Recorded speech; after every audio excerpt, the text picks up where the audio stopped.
Mongol uyushgan jinoyatchilik guruhi, hatto to'rdagi o'g'rilar ham qo'rqadigan guruh. Bu haqda Rambler xabar berdi.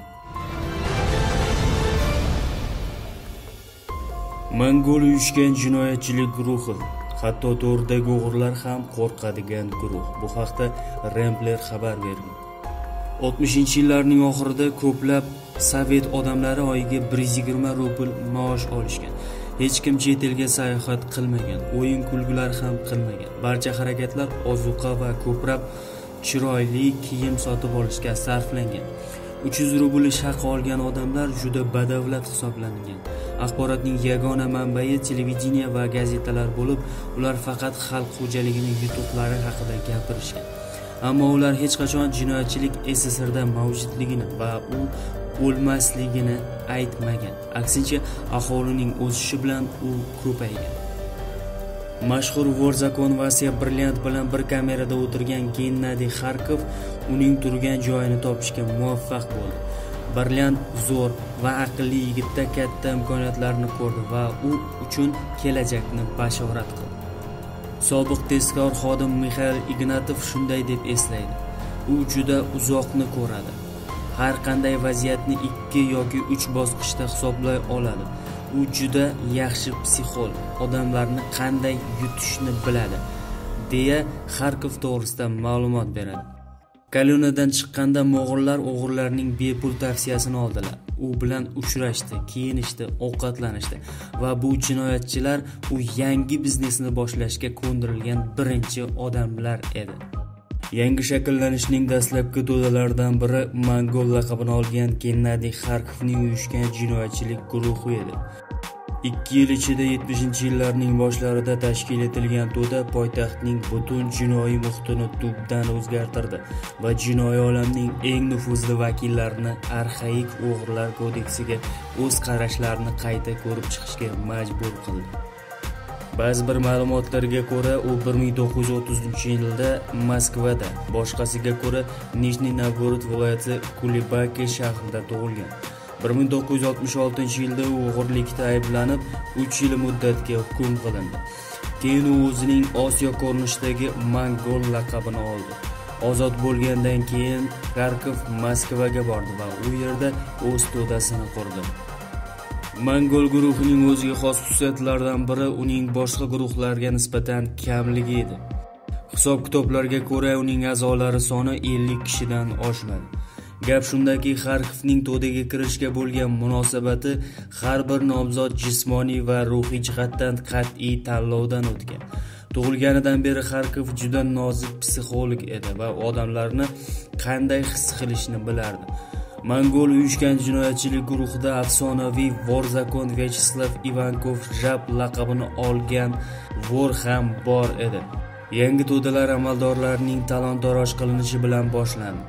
Boshqa jinoiy guruhlardan farqli o'laroq, Mongol to'dasi o'z rahbarlari tomonidan shakllantirilgan o'ziga xos falsafaga ega edi. U o'zini boylarni o'g'irlaydigan, boyliklarni nohaq mehnat bilan topgan Robin Hoodga o'xshagan. Mo'g'ullarning qurbonlari soyali savdogarlar, poraxo'r amaldorlar va pora oluvchilarga aylandi. Buning sababi politsiyaga murojaatlarning kamligi bilan bog'liq. Qurbonlar daromad manbai haqida ochiq gapira olishmasdi. Bu haqda Rambler xabar berdi. Mongol to'dasidan jabrlanganlar. Mongollarning birinchi qurbonidan biri Mangal shahrida mashhur Antonina Lamakina direktori bo'ldi. O'sha kuni Mongol to'dasidan odamlar mashina ichiga sudrab shaharni aylanib chiqishdi. 4 soatdan keyin u pulni berishga rozi bo'ldi va uyiga qo'yib yuborildi. Kvartirada esa allaqachon Antonina qichqira boshlagan va tez yordam chaqira boshlagan. U banditlarni biroz qo'rqitgan. To'g'ri, Lamakina politsiyaga murojaat qilmagan, chunki u mijozlarni aldab pul ishlagan edi. Bu mongollarning boshqa jabrdiydalari uchun xarakterli qaror edi, chunki mongollar noqonuniy yo'l bilan pul toparlarni talon-taroj qilishgan. 2 hafta o'tgach uni yana ushlab mashinada o'rmon tomon olib ketishgan. O'rmonda u qabr qazishga majbur bo'lgan. Arqonga ham osilgan. 3 kunlik qiynoqlardan so'ng u banditlarga bor narsasini, pulini, zargarlik buyumlarini berishga majbur bo'lgan. Qaroqchilar hatto uydan mebellarni ham olib chiqishgan. Guruh aql bovar qilmaydigan shafqatsizlik bilan bir qatorda pulni talash usullarini ham jiddiy edi. Guruh a'zolari orasida Jallod ismli bir kishi ajralib turardi. U giyohvand bo'lib, ruhiy shifoxonalarning devorlariga bir necha bor tashrif buyurgan va u yerda shizofreniya tashxisini olgan. Jallod sadizmga intilishdan azob chekdi. Uyushgan jinoyatchilik guruhlari a'zolari bilan suhbatning standart sxemasi quyidagicha edi. Ishbilarmon tadbirkor o'rmonga olib ketilardi. Yaxshiyamki u o't ochish joyida qabr qazishga majbur bo'ldi. Eng yomoni u dahshatli va ixtiro qilingan qiynoqlarga duchor bo'ldi. Masalan, tadbirkor bo'yniga osilgan arqon qaytarib bo'lmaydigan oqibatlardan bir necha soniya oldin qo'yib yuborilgan va bu sxema kerakli natijaga qadar takrorlangan. Jinoiy guruhning yana bir g'oyasi quyidagicha edi. Ular jabrlanuvchini tobutga solib mixlashadi va keyin ikki qo'lli arra bilan tobutni yarmigacha kesishadi. Arra tadbirkorlarning jasadiga yetib borganda esa tadbirkor allaqachon konstruktiv suhbatga tayyor edi. Hamma narsaga rozi edi. Shuningdek, Mongol xalqi va ayniqsa strategik zehni bilan mashhur bo'lgan yaponchik o'ziga xos teatr tomoshalariga moyil edi. Masalan, bir marta qaroqchilar soyali tadbirkorni magistralga tashlab, noma'lum tomonga qarab ketishadi. To'satdan mashina to'xtadi.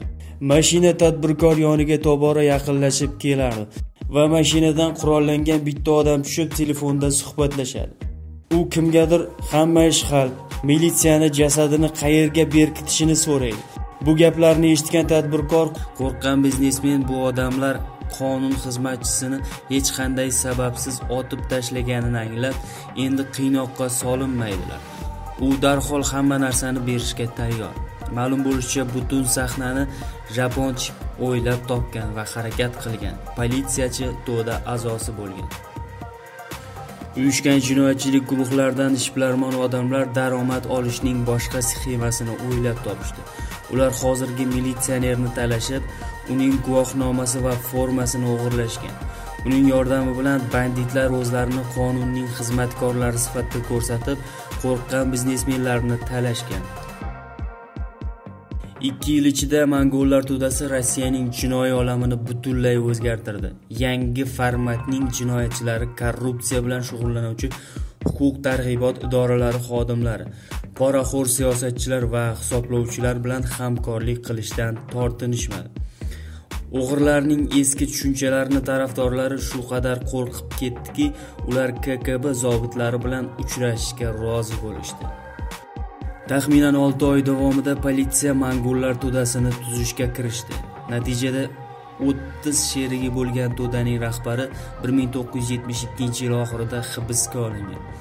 Ammo bu yerda bema'ni vaziyat yuzaga keldi. Moskvadagi asosiy gangsterga qarshi hech qanday shikoyatlar yo'qligi ma'lum bo'ldi. Mongolning barcha qurbonlari va ularni zonadan olib chiqish mumkinligini tushunishdi. Shuning uchun ular unga qarshi ariza berishdan qo'rqishdi. Natijada to'daning barcha a'zolari muddatlarga nisbatan bir necha baravar kamroq oldilar. Mongolning o'zi 14 yil qamoq jazosiga hukm qilindi va holanki ishlarning ko'pida u qatl qilinishi bilan tahdid qilingan edi. Qamoqxonada Mongol o'g'irlarning yig'ilishiga javob bergan, ammo hech qachon jiddiy jazo olinmagan. O'g'irlar dunyo tez o'zgarib borayotganini tushunishdi va eski arxaik qonunlarga binoan yashashadi. Natijada bir necha yil o'tgach Mongolning o'zi taxtga o'tirdi.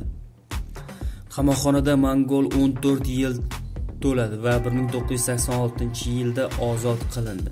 90-yillarning boshlarida unga Moskvaning bir qator tumanlarini nazorat qiluvchi mas'ul lavozimlar ishonib topshirildi. Biroq panjara ortida uzoq vaqt qolish beparvo bo'lmadi. Tez orada Xarkov jiddiy kasal bo'lib qoldi. 1994-yilda u Podolsk saraton klinikasida vafot etdi. Ba'zi ma'lumotlarga ko'ra jigar sirrozi tufayli, boshqalariga ko'ra saraton o'smasi tufayli. Bu haqda Rempler xabar bermoqda. Gennadiy Aleksandrovich Xarkov to'g'risida bir necha bir-biriga zid bo'lgan ma'lumotlar va bir-biriga yaqin bo'lgan ma'lumotlar juda ham ko'p. Ma'lumotlardan yana biri shuni ko'rsatadiki, Gennadiy Xarkov 1930-yilda Gorkiy viloyati Kulibaki shahrida tug'ilgan. 1960-yillarning boshlarida u o'g'irlik qilgani uchun 3 yillik qamoq jazosiga hukm qilindi. U o'z jazosini Borovsk shahridagi koloniyada o'tagan. Xizmat muddatini o'tab 1969-yilda u Moskvaga keldi. Bir muncha vaqt kolxozlararo qurilish tashkilotida ishlaganidan keyin Xarkov jinoiy hunarmandchilik bilan shug'ullanishga qaror qildi. Xarkov jinoyatchi sifatida kamdan-kam zukkoligi, mustaqilligi, hukmlari va harakatlarida aniqlik bilan ajralib turardi. U hamma narsani shaxsan qilishni afzal ko'rardi. Mongol jinoiy to'dasi 1970-yillarning boshlarida u Mongol laqabini olgan. Nimagaki onasi tomonidan kelib chiqishi qozoq bo'lgan, Osiyo ko'rinishli bo'lgani uchun jinoiy muhitda uni Mongol deb atashgan. Xarkov o'zi boshqargan to'dada 30 ga yaqin odamni to'plagan. Ba'zi ma'lumotlarga ko'ra 50 ta 60 ta kishi bo'lgan. Guruhdagi asosiy shaxslar yaponcha, bitumshik bo'lgan. Biri giyohvand, biri esa vor. 1971-yildan boshlab to'dalar amaldorlarning kvartiralarida talon-toroj qilishni boshladilar. Jabrlanuvchilar o'g'irlangan narsalarning kelib chiqishi haqidagi savoldan qo'rqib, ko'pincha politsiyaga murojaat ham qilishmadi.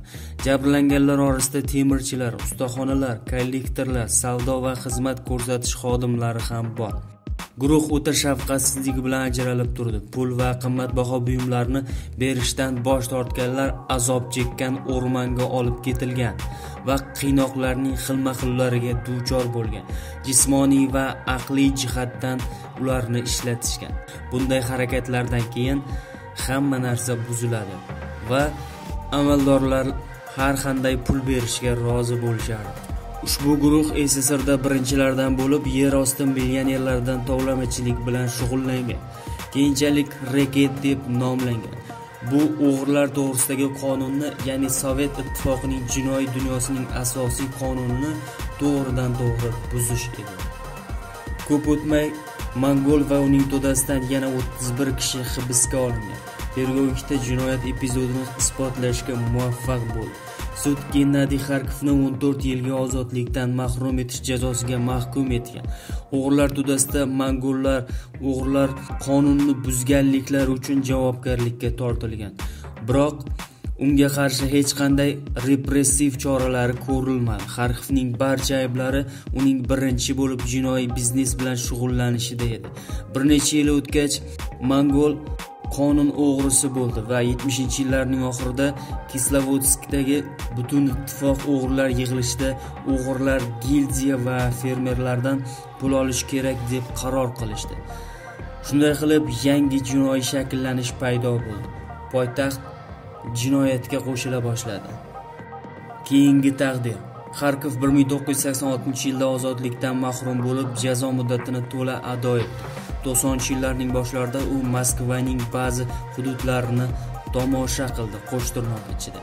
Fransiyada uy sotib oldi, ammo tez orada u saraton kasalligi bilan jiddiy kasal bo'lib, 1994-yilda Podolsk saraton klinikasida vafot etdi. Fransiyada sotib olgan uyida esa yashashga vaqt topa olmadi.